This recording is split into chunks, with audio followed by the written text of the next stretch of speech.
2031-এ India Asian কাপের জন্য bit করেছে। ইন্ডিয়া কি সেই পজিশনে আছে হোস্ট করার মতো কমপ্লিটলি সাকসেসফুল ইভেন্টটা? দেখো, আমি একটা কথা মনে করি, কিছুদিন আগে মানু ভাকার একটা কথা বলেছিল যে ইন্ডিয়া যখন বিট করছে অলিম্পিক্সে, এটা আমিও মনে করি, আমি মনে করলে তো কারোর কাছে কোনো দাম হবে না, যে তুমি সেই জায়গায় তোমার টুর্নামেন্ট করা উচিত, বা যেমন অলিম্পিক্স বলছি ইন্ডিয়া করবে, যেখানে নিজের জায়গায় তুমি নিজে মেডেল করে নিজেকে গর্বিত করতে পারবে।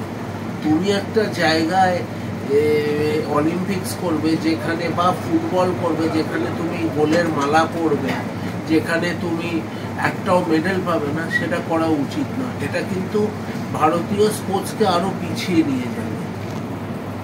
আমি অন্য জায়গার হাততালি দেওয়ার জন্য তো টিভি আছে, আমি তো বাইরের দেশে গিয়ে দেখবো, কিন্তু আমি তো চাইবো আমার দেশের ন্যাশনাল অ্যান্থেম আমার দেশে বাজবে। সেইটা না করলে তো আমি সেই পিছিয়েই যাব। আমরা তখন বলবো আমরা বড় ইভেন্ট করেছি, কিন্তু আমার পারফরমেন্স কি সেটা আমি দেখবো না।